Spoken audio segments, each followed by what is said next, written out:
Ini dari Bapak Ibu ada yang dulu anak-anaknya setelah lahir ditinggal di hutan, setelah besar baru dimasukkan ke SMA Muhammadiyah. Ada tidak? Lahir tinggal di hutan, jadi Tarsan, udah gede, kemudian baru dimasukkan ke sekolah. Ada. Saya ngajari Maha Putrani sinten? Keluarga tuh, di keluarga. Yang ngajarin merangkak, rambatan, jalan, berlari, makan, pakai baju, mencuci, merawat diri. Semua kemampuan bertahan hidup anak itu diperoleh dari lingkungan keluarga. Makanya hubungan yang sangat lekat, sangat erat, tidak bisa dipisahkan. Tidak bisa ditolak bahwa lingkungan pertama itulah yang mendidik anak. Bahkan sebenarnya kalau kita renungkan dengan lebih mendalam, lebih seksama lagi, semua aspek, semua kejadian yang kita alami dalam kehidupan sehari-hari di keluarga kita, itu hakikatnya adalah pendidikan untuk anak kita. Baik kita sadari atau tidak kita sadari, atau kita sengaja atau tidak kita sengaja. Baik pendidikan itu kita tularkan dalam nilai-nilai yang positif maupun dalam nilai-nilai yang negatif, tapi semua itu diterima oleh anak sebagai pendidikan. Anak itu bertahan hidup yang ngajari orang tuanya dan keluarga. Pertama kali mulai dia belajar minum, yang ngajari itu nenek itu yang ngajari. Itu pendidikan pertama. Diajari untuk bertahan hidup, minum. Kemudian makan disuapi. Kemudian merangkak. Kemudian rambatan belajar berdiri. Kemudian ditetah, latihan berjalan. Kemudian memakai baju, umur 2 tahun sudah mulai bercakap-cakap, mulai celoteh dengan bahasa-bahasa yang masih tidak jelas, diajari ngomong, mulai diajari untuk bersosial, bermain dengan temannya, dan seterusnya. Semuanya yang ngajari lingkungan keluarga. Dan jangan diremehkan bahwa setiap apa yang kita tularkan, kita ajarkan kepada anak kita, itu sebenarnya pendidikan. Apakah nanti hasilnya positif atau negatif tergantung nilai-nilai yang kita sisipkan dalam upaya kita mendidik anak kita belajar untuk survive atau bertahan hidup di dunia itu. Karena ya dalam hadis, ini hadis Allah menjelaskan pernah mendengar ya, ini hadis riwayat Muslim, sahabat Umar bin Abi Salamah, beliau menceritakan bagaimana ketika kecil beliau ada di rumah Rasulullah, kemudian mendapatkan pendidikan. Jadi Umar bin Abi Salamah ini adalah anak tirinya Rasulullah.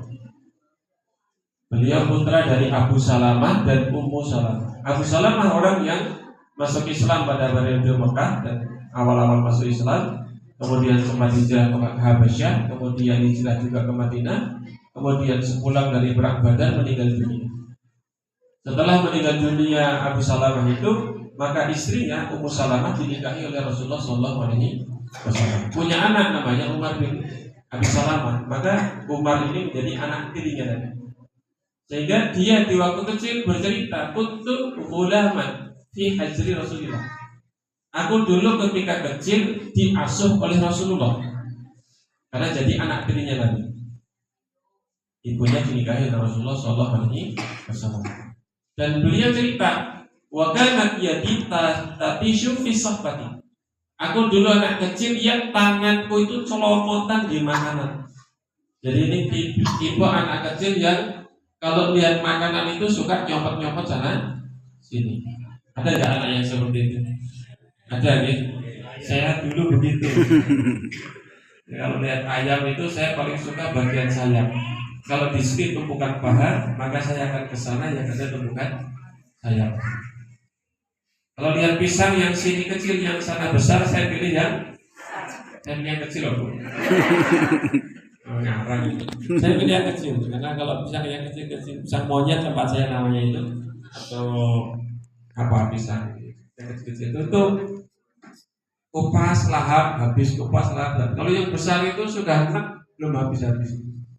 Nah, selera saya yang kecil-kecil. Jadi saya pilih yang saya sukai. Celomot sana, celomot sini.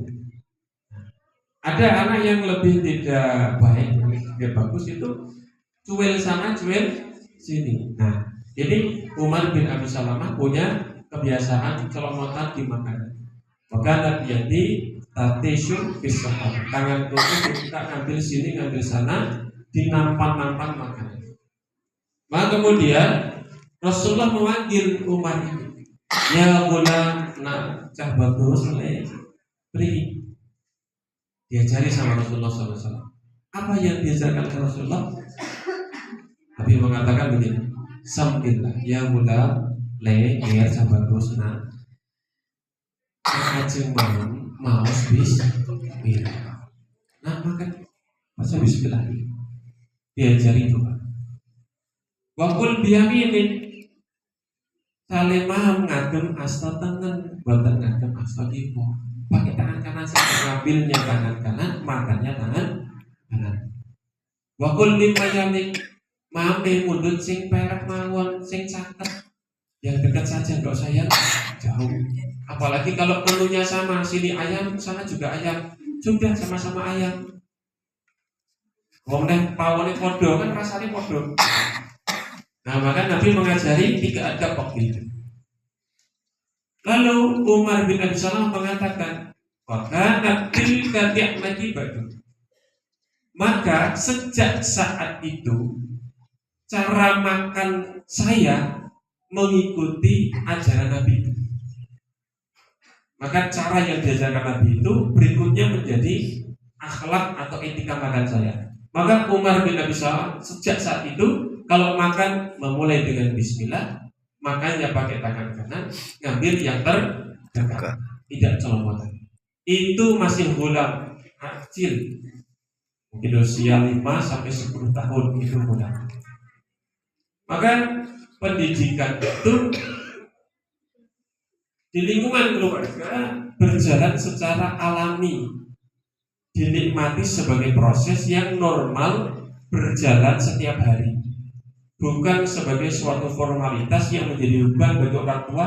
Wah, aku kudu ngajari ini, kudu ngajari ini, harus ngajari itu. Enggak. Tapi ini proses harian. Orang tua itu yang ketika makan ya diajari etika makan. Pakai pakaian diajari etika pakai pakaian. Saya di pondok pesantren seringkali memperhatikan anak kalau lepas kemeja. Hampir semua anak di asrama saya, putra, jumlahnya 60 anak. Kalau lepas baju, mohon maaf saya kasih sedikit peragaan, tapi tidak sampai jam pasti. Jadi lepas kancing itu cuma bagian depan, atas. Ya. Kemudian tarik. Putranya jenengan itu mas. Begitu. Berarti jenengan nggak ngajari. Ini melepas kemeja yang tidak sesuai dengan SOP, tidak sesuai dengan standar operasional. Kemeja itu yang dilepas, kancingnya harus dilepas semua dulu. Kancingnya dilepas semua baru dilepas. Dari yang kiri kemudian yang kanan itu digantungkan. Kenapa harus dilepas semua? Rata-rata baju itu ya katun yang tidak melar, bukan stretch gitu ya, bukan seperti kaos ya, katun komplit, tapi katun yang seperti ini, nggak melar. Kalau ditarik lama-lama kancingnya kendor, ketiaknya sobek, kerahnya molor, dan seterusnya itu. Ini anak ini sudah nggak prosedural ini, melompati tahapan. Ada tangga tapi dia lompat. Nah, itu sering saya tegur. Masuk lagi.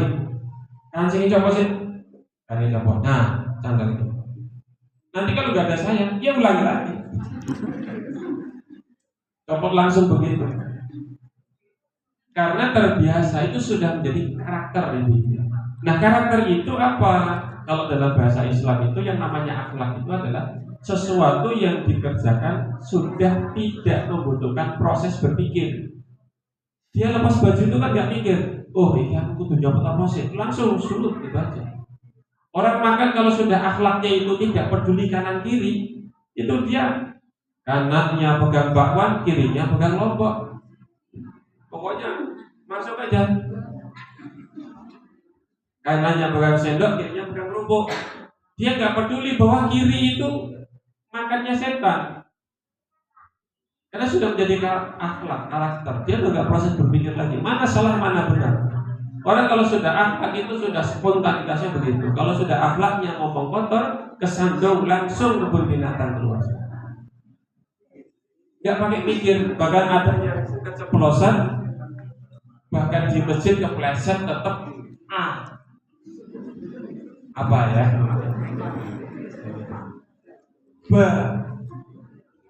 Apa gitu ya. Nah, jadi bukan ta tapi c. Nah, jadi ini sudah akhlak, nggak pakai proses berpikir. Maka akhlak ini bentuknya gimana, ibu-ibu? Di keluarga ketika masih kecil. Ketika sejak kecil sudah dibiasakan kesandungnya ngucap innalillah, keplesetnya ngucap astagfirullah. Ketika ngambil tangan kanan, ketika makan dia mulai dengan bismillah. Ketika lepas baju dia lepas kancingnya dimulai dari yang kiri. Ketika dia keluar dari kamar mandi masuk, semua itu proses harian yang dibentuk secara alami, bukan dari keluarga. Kita di SMA Muhammadiyah itu ada pelajaran akidah, akhlak, Quran, hadis, fikih. Fikih kelas 11 itu sudah dapat pelajaran sholat tatawwu, sholat sunnah. Diajari sholat duha, kapan waktunya, bagaimana caranya. Sholat tahajud, bagaimana pelaksanaannya, apa keutamaannya. Sholat rawatib, jumlah rakaatnya berapa, kapan saja dikerjakan. Sholat tahiyatul masjid, sholat istikharah, sholat jenazah. Tapi apakah di rumah mereka langsung praktek setelah tahu ilmunya? Tidak. Karena proses pendidikan tidak sekedar dikasih tahu, tetapi prosesnya panjang. Dicontoni, diingatkan, dipantau, dibimbing. Jangankan yang hanya masuk pagi pulang siang kemudian di rumah sudah lihat. Yang di pondok sebelah sana itu belum tentu berhasil setelah keluar dari pondok ini. Apalagi kalau sudah di sekolahan diajari, sampai rumah orang tua tidak melakukan, tidak mencontohkan, dan tidak mengingatkan. Apalagi bahkan orang tua nggak ngerti apa itu sholat rawatib, nggak ngerti apa itu qobliyah ba'diyah, apa tuh istikharah, dungane kepiye to? Oh, istikharah ki nak golek jodoh eta. Nah, bahkan para ulama itu mau beli barang saja istikharah. Saya ketika memilih mau ke pesantren mana, itu ya istri saya ajak sholat. Anak masih kecil umur 4 tahun, ayo apa sih ikut sholat? Sholat apa jam segini? Kita mau istikharah. Ini ditawari pondok pesantren di sini. Kita mau milih yang mana? Doanya apa? Udah pas gak usah doa, yang doa apa saja. Tapi dia sudah kita kenalkan dengan istikharah. Tapi kalau beli sepeda motor, istikharah lagi. Emang mau apa sih Bang kok sholat istikharah? Mau beli sepeda motor. Beli motor. Buat siapa? Ya buat Umi. Kok bukan buat Abbas? Masih kecil belum butuh sepeda motor. Jadi sudah kita kenalkan supaya tahu bahwa kalau mau memilih sesuatu kita sholat istikharah. Masuk masjid, tahiyatul masjid. Sampai ketika umur 5 tahun jahiran, kok ada orang masuk masjid langsung duduk, tanya, Abah, itu kok masuk masjid gak sholat? Abah, itu kok masuk masjid gak sholat langsung duduk? Heran di situ. Yang kita heran malah orang masjid jam segini kok sholat ngapain? Padahal ini waktu duha. Padahal dia mau duduk harusnya sholat tahiyatul masjid. Yang mengherankan anak saya yang umur 5 tahun apa kita? Kita yang heran ada orang sholat atau yang anak kecil heran ada orang gak sholat? Ada sebuah madrasah ibtidaiyah mendatangkan pemateri pengajian, mungkin kira-kira seperti saya begini. Kemudian Pemateri tanya kepada para wali dan jamaah yang ada di situ, dan ada murid dipanggil salah satu santri, kemudian siswa ditanya, sholat subuh jumlahnya berapa rakaat? Ini kelas TK ya. Jadi ibtidai itu TK ya, permulaan. Itu si anak bilang jumlahnya 8 rakaat. Yang lain ketawa, orang tua, ini orang tua nggak bisa ngajari. Masa sholat subuh 8 rakaat? Lo ditanya sama Ustaz itu, waktunya kapan? Ya biasanya waktu masih gelap, saya bangun, itu saya lihat ibu saya sholatnya 8 rakaat. Nah terus sholat 2 rakaat enggak? Iya, setelah itu kami sudah selang lama baru sholat 2 rakaat kalau di masjid sudah ada. Bisa dipahami. Jadi dia terbentuk di alam kehidupannya itu, dia menyaksikan ibunya setiap malam tahajud 8 rakaat. Yang biasakan itu sholat subuh. Yang salah siapa ini? Ya, gitu. Apakah kita yang menganggap anak ini bodoh karena nggak tahu sholat subuh, atau ternyata kita yang ketinggalan dari orang tuanya pendidikannya? Betapa orang tuanya memberikan contoh luar biasa tentang sholat malam. Nah, maka ibu-ibu yang dirahmati Allah SWT, berhasil tidaknya pendidikan itu faktor utamanya bukan sekolah. Sehebat-hebatnya sekolah kita ini akreditasi Apurna pun, mohon maafnya nih bapak kepala sekolah, ibu-ibu itu nggak akan mantau full.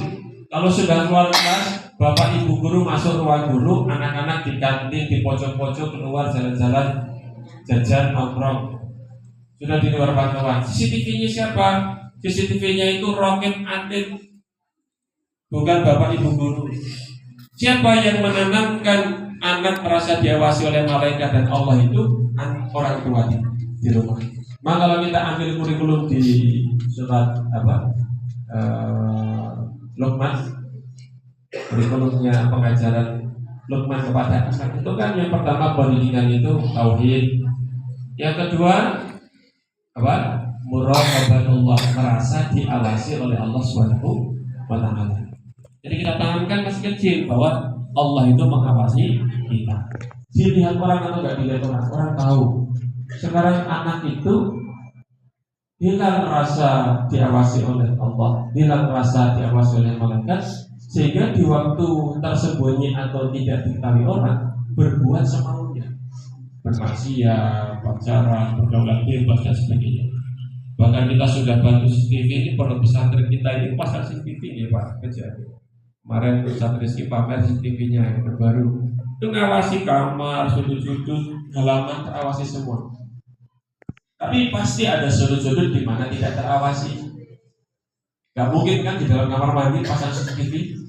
Saya senang banget Ustaz dalam mengadus. Malah bahaya itu kan. Gak mungkin pasang CCTV di pasar sana, di terminal sana. Betul mungkin.